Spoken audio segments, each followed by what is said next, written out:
Hello friends. So in this video we will mainly discuss on that how can you choose a particular numerology in 5G NR.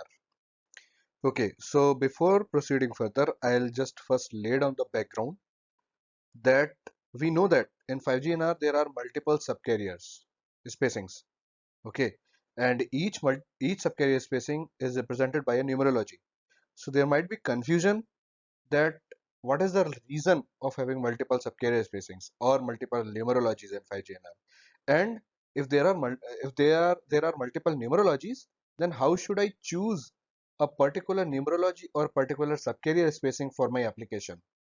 So this problem we will try to answer in this video.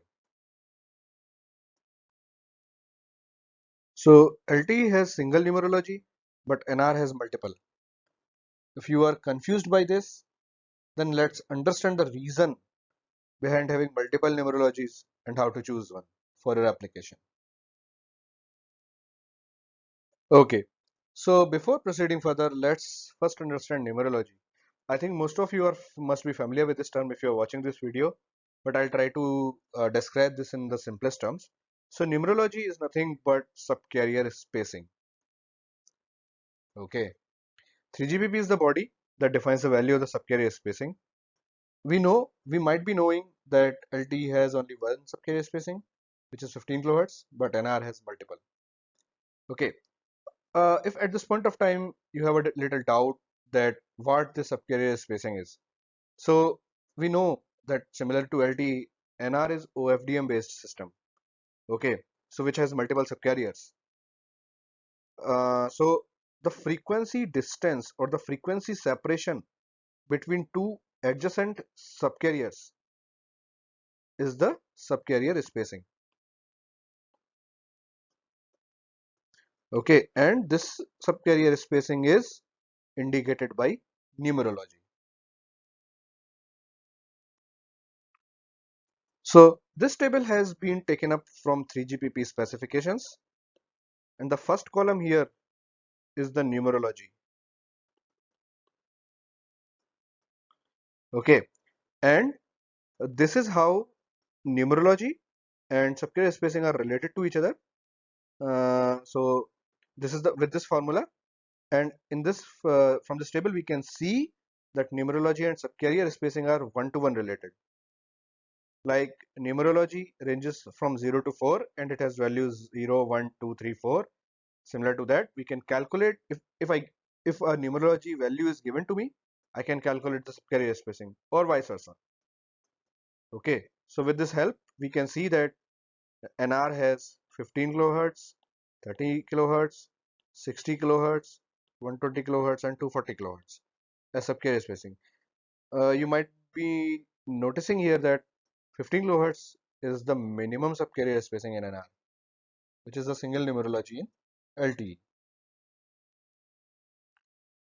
Now let's understand that why there are multiple numerologies in NR.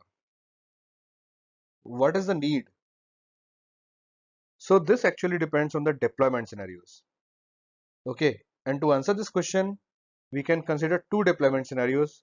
First is large cells with sub 1 GHz carrier frequency, and next is millimeter wave with very wide spectrum allocation. Okay, so at this point of time, I just want to come up with a concept that in NR we have frequency ranges from 420 megahertz to 6 gigahertz. This is our frequency range 1, and next is around 22 gigahertz onwards. So this is frequency range 2 or millimeter wave. Okay, so the first deployment scenario is over lower frequency ranges because it is sub 1 gigahertz. The next one is over the millimeter wave. Okay, and I consider only these two deployment scenarios just to answer this question of why. Okay, and to decide which numerology to use, we should think for the following parameters: cell size, carrier frequency, latency, cyclic prefix length, and frequency error and phase noise. Okay, at this point of time, it may be too much information for you. Okay, so I want that you focus only on the first three. Don't focus on all of them, just focus on first three, because the other two can be derived, or the last two can be derived from first three. For example, phase noise increases with carrier frequency. So to answer this question, just focus on the first three, and we will derive other two, and we will try to answer the question. So let's first think in terms of the carrier frequency. So as shown in this figure, the range or the possible values of the carrier frequencies are divided into three groups. First, less than 1 GHz, second, 1 to 6 GHz, and third, greater than 6 GHz, which are also the millimeter wave. And also their applications are also mentioned here. Okay, so for higher carrier frequencies, which are approaching the millimeter wave range, implementation limitations such as phase noise becomes more critical. Okay, so as the carrier frequency, which I am representing here by Fc, increases, phase noise also increases. Phase noise I am representing by Pn. So phase noise increases with carrier frequency, and phase noise introduces frequency error. Okay, this point we should remember. And OFDM system is very sensitive to frequency errors. How? As we have already seen that in OFDM system, we have multiple subcarriers, right? Like this, like this. Okay. So if there is any frequency error, then this subcarrier will shift either to the right or to the left. And similarly, others also. Others will shift either to the right or to the left, depends on the sign of the frequency error, whether it is positive or negative. Okay, so when they shift from their original position, they introduce interference, which we also say as inter-carrier interference or ICI. Okay, so higher carrier frequency means higher phase noise, which means higher interference, which will obviously degrade the performance. And frequency error is more visible on lower subcarrier spacing, because if the subcarrier spacing is lower, these subcarriers these subcarriers are placed very close to each other, and there are high chances of interference even with smaller values of frequency error.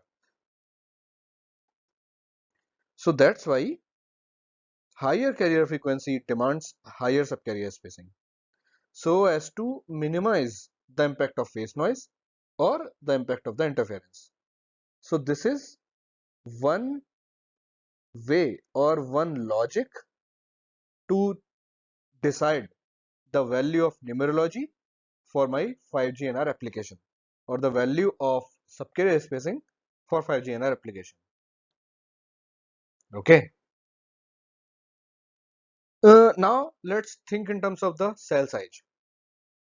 So expected cell sizes are smaller at higher frequencies due to challenging propagation conditions. What does it mean? We will understand with the help of some equations. So we know that path loss increases with higher cell size.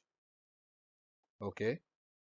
So as we know from this Friis transmission equation, which actually tells us how much is our path loss, it actually relates the received power, which is PR, and the transmitted power, which is PT.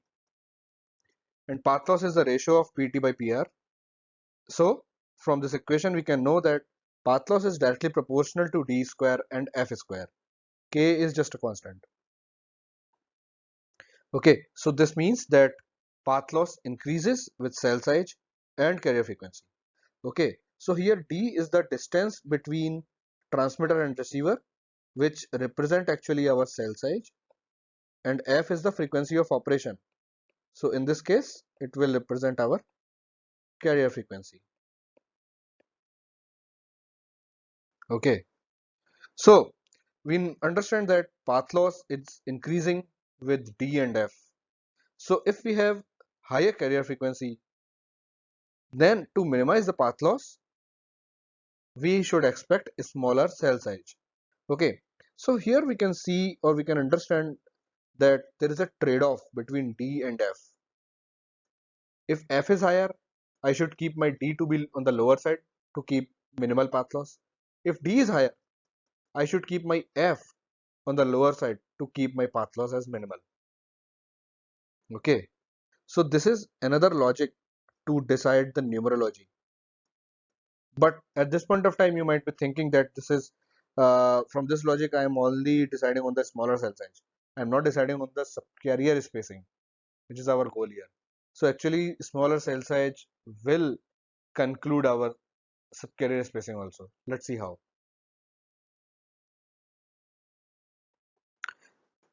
So this picture actually tells us that with different cell size, what are their application or where they are used.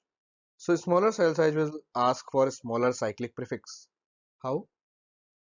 Because we know that if the cell size is smaller, the number of multipaths will be lower, and the RMS delay or the delay spread will be lower. So I can deal or I can mitigate that delay spread, or I can mitigate the impact of the multipaths with even lesser value of the delay spread. Okay, and lesser value of delay spread means I can have smaller cyclic prefix. So this means or let's just go over the sequence first. That wider subcarrier spacing implies smaller sample duration, which implies shorter cyclic prefix. Okay, or to understand it more better, let's go in the reverse manner of the sequence. Shorter cyclic prefix means smaller sample duration, which means wider subcarrier spacing. How? So subcarrier spacing, which I am representing by delta F here, is inversely proportional to my sample duration. Okay, and cyclic prefix is what? Some n number of samples constitutes cyclic prefix. So this is, I am writing it as LCP, or the cyclic prefix duration. So this actually tells us that a subcarrier spacing is inversely proportional to cyclic prefix length also. So wider the subcarrier spacing, shorter the cyclic prefix. Okay. So this actually, uh, in this case, we actually reach to another logic to decide on our numerology. That is, smaller cell size demands higher subcarrier spacing. If condition, if the carrier frequency is higher. Okay, fine. So for millimeter wave, cell size will be smaller and hence wider subcarrier spacing would be more beneficial. So for millimeter wave means for higher carrier frequencies. Vice versa, for lower carrier frequencies, which are sub 6 GHz or sub 1 GHz, larger cell size will be preferred, going by the same logics or going by the reverse logic. So for sub 1 GHz, cell size will be relatively larger and hence a smaller subcarrier spacing would be more desirable. Okay, so we will go by this logic or this sequence. That is, smaller subcarrier spacing means larger sample duration and hence larger cyclic prefix. So again, remember our relation that subcarrier spacing is inversely proportional to the sample duration, which is inversely proportional, and hence subcarrier spacing is inversely proportional to the cyclic prefix length. Okay. Now let's think in terms of the latency, which was our third parameter. So low latency services can be supported with wider subcarrier spacing. How? Again, actually, logic of this is again similar. So latency is determined by the minimum scheduling duration. And I think in NR, the minimum scheduling duration is 1 slot, or it may be lower. Uh, yeah, it may be lower. But the slot duration is inversely proportional to the subcarrier spacing. Again, the same logic, because the basic concepts are same. So the subcarrier spacing is inversely proportional to the sample duration, and one slot duration, which I am writing here at T slot, is some n numbers of samples based on the subcarrier spacing, obviously. Okay, so higher the subcarrier spacing, higher the subcarrier spacing, lower the slot duration, and hence my latency will also be lower. Okay, so low latency can also be achieved in larger cells using wider subcarrier spacing. However, this may incur a performance penalty in terms of reliability or throughput. So there are other consequences also, but basically, if we need lower latency, then we should rely on wider subcarrier spacing. And this is another logic to decide on the numerology for a particular application. So whatever we have understood till now, or whatever we have discussed till now, I had tried to capture that in this tabular format. I'll just pause it here for a few seconds and you can take a look. You can go through it. You can pause your video here also. So on the first column we have parameters, on the second column we have requirements. So just go and memorize them. Just try to understand the logic behind them. Okay. So guys, please subscribe to this channel for more similar content on NR and other signal processing and wireless communication topics. And do share this video with your network to increase the knowledge about these topics. And in case you have any questions, please put a comment on this video. I will be happy to answer that. Yeah, thanks.